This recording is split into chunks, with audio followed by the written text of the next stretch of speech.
Et bonjour ou rebonjour à tous. Vous êtes toujours 1601 personnes sur le live sur Twitch. Merci d'être fidèles. N'hésitez pas à poser vos questions. Il est désormais question de parler de licorne française. Et disclaimer oblige, on est obligé de spécifier qu'aucun animal n'aura été blessé dans la réalisation de cette table ronde. Et pour parler de licorne française, quoi de mieux que de s'entourer d'ambassadeurs de la French Tech et de pas n'importe quelles entreprises. Je vous propose de faire un tour de table rapide pour vous présenter et révéler à tout le monde qui vous êtes. Bonjour, merci beaucoup. Je commence. Alors, je m'appelle Léo Lanzarotti, je suis directeur produit chez Doctolib et je m'occupe du site patient, du site B2C. Donc, Sébastien Levaillant, je suis VP Product Management chez Payfit. Eh ben, merci de nous rejoindre sur cette table ronde. Moi, c'est Rémi Duflo, donc Head of Product People chez Weevoo et co-animateur de ce Choc des Titans de ce 6 juillet. Parler licorne aujourd'hui, c'était un sujet qui est un peu tombé comme une évidence. Je regardais les chiffres. En 2017, la France avait 3 licornes. Fin 2021, il y en avait une vingtaine. On est aujourd'hui à 25, 27 selon les critères que l'on choisit. Donc une croissance assez exponentielle. On parle d'un objectif de 100 licornes dans quelques années. Et la première question que je voulais vous poser, c'est concrètement, qu'est-ce que ça change le jour où on dit, voilà, vous êtes une licorne à partir de maintenant? Qu'est-ce que ça change dans le quotidien? Tu veux commencer? Si tu veux. Et au risque de vous surprendre, de mon expérience, ça n'a pas changé grand-chose. Je pense que peut-être que c'est parce que Doctolib est déjà une entreprise assez connue du grand public. Et je pense que moi, j'ai plus perçu une différence, par exemple, quand on a remporté le marché de la PHP, où là, effectivement, beaucoup de gens s'adressaient à nous, nous disaient « Ah, c'est vous qui avez équipé la PHP », plus que le jour où on est devenu une licorne, où ça n'a pas vraiment eu d'impact, je pense, sur le grand public. Alors nous, on n'avait pas le même niveau de médiatisation que Doctolib. Je pense que ce que ça a changé, c'est la perception de la part alors pas du grand public, mais en tout cas du public spécialisé. Mine de rien, c'est une forme de reconnaissance. Donc ça te facilite un petit peu la tâche sur le recrutement. Ça te facilite un petit peu la tâche sur le bien-être des collaborateurs quand même, qui se disent, mine de rien, même si on sait tous que ça n'est qu'une étape sur un chemin beaucoup plus ambitieux que ça, tu dis, bon, c'est quand même quelque chose de positif qui rend un petit peu fier. Donc je pense qu'il y a ces éléments-là qui jouent. Fondamentalement, en interne, pour les gens qui étaient là depuis quelques temps, on se dit juste, ok, check, c'est fait. C'est pas l'essentiel. Ce qu'on appelle un peu une vanity métrique, pour autant qui apporte des moyens supplémentaires qui sont quand même assez intéressants. Donc on a plus conscience, enfin, personnellement, des responsabilités et du chemin qui reste à parcourir encore que une satisfaction fondamentale, quoi. Donc si j'assume, de manière très opérationnelle, ça ne change pas le quotidien. Après, ça donne effectivement une sorte de tropisme médiatique, notamment, ou dans la sphère spécialisée, qui fait qu'il y a quand même des projecteurs assez braqués sur l'entreprise. Mais du coup, des entreprises comme les autres, avec les mêmes problèmes. C'est-à-dire, oui, ce qui vient avec et qui est très lié au fait qu'on soit une licorne, c'est surtout la croissance, donc l'hypercroissance.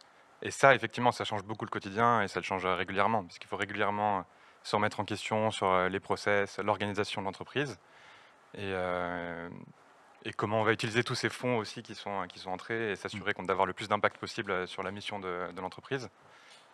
Mais je dirais, c'est un corollaire de devenir une licorne. C'est pas le fait de devenir une licorne. Ouais. C'est vrai, toutes les entreprises qui sont dans les phases. Tu parles d'hypercroissance, un des mots qu'on voit beaucoup dans la presse spécialisée, c'est la notion de scalabilité, de scaling, donc d'explosion d'échelle. Ça a des impacts directs sur les équipes, sur les produits. Concrètement, chez vous, ça se traduit comment, cette problématique de scalabilité? Nous, c'est une problématique qui nous occupe, je pense, vraiment tous les jours. C'est notre quotidien. Se demander comment est-ce qu'on peut faire en sorte que les équipes atteignent leur efficacité maximale sans avoir trop de process, mais tout en s'assurant qu'on a les bons standards de sécurité, de compliance légale aussi, qui est un très fort enjeu pour nous, Doctolib en particulier, aussi de qualité de code, de qualité du produit.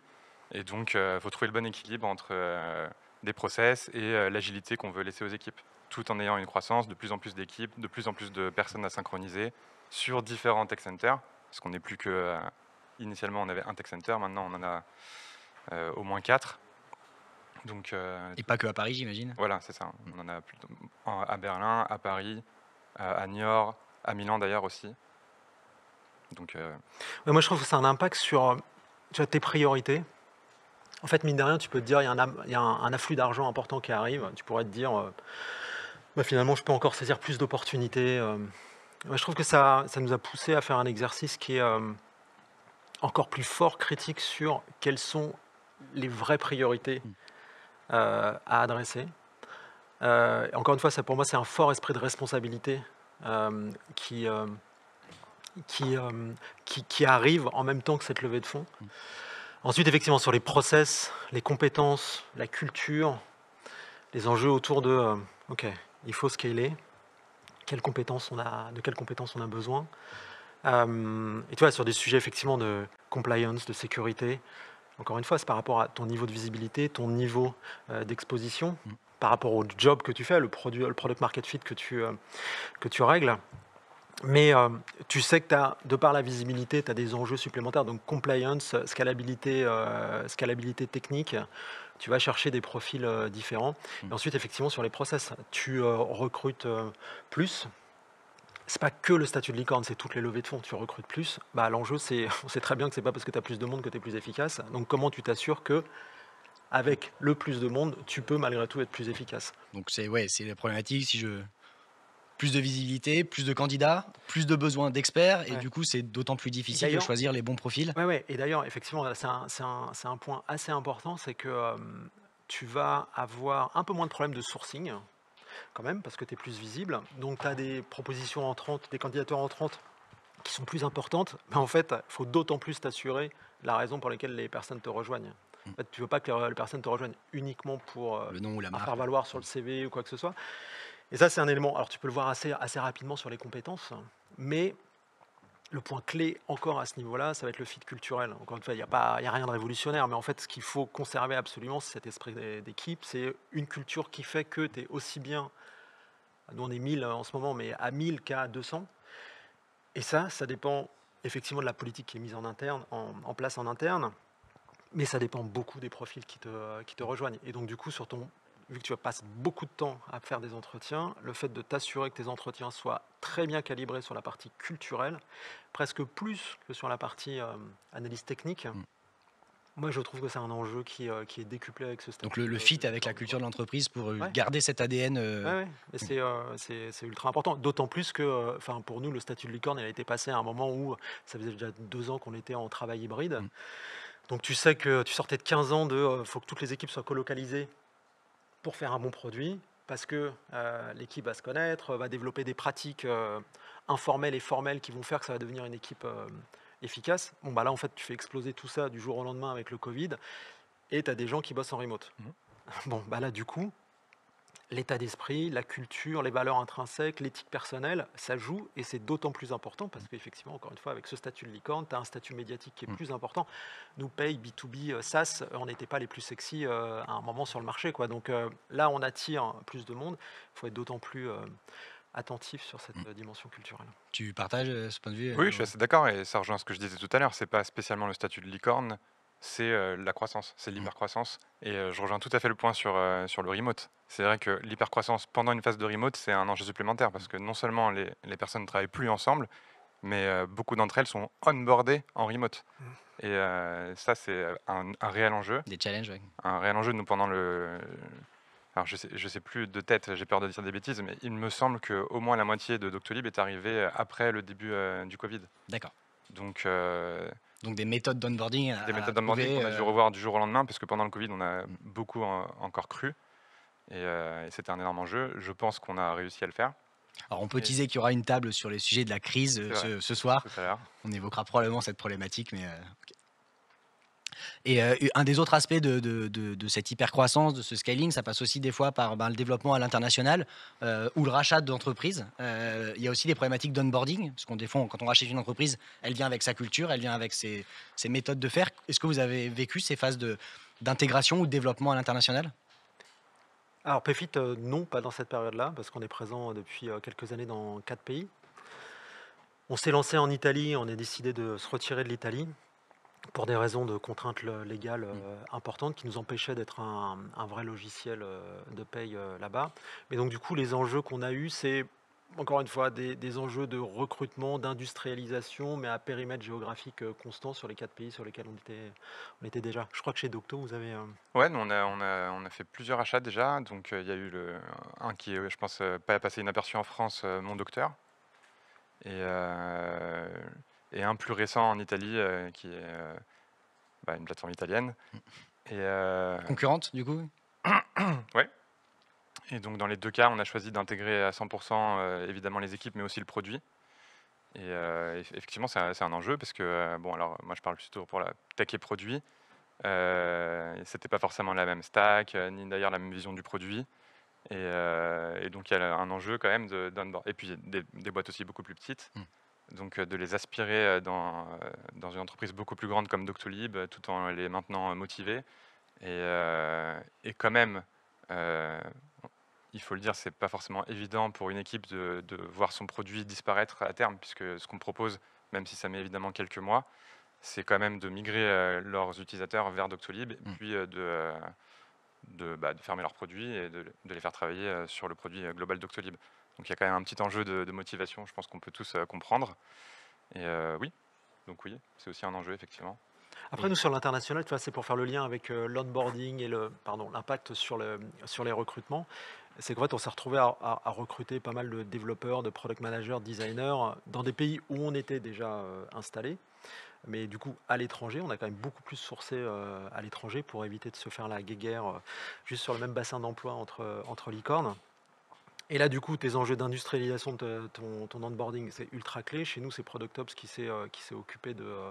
on avait des onboarding qui existaient, mais de muscler le jeu sur la partie onboarding et la dimension culturelle en amont lors des recrutements, mais aussi un peu plus tard dans la phase d'onboarding pour ces personnes qui se retrouvent à distance, des fois un peu isolées, dans un pays dans lequel on n'a pas forcément d'équipe produit encore.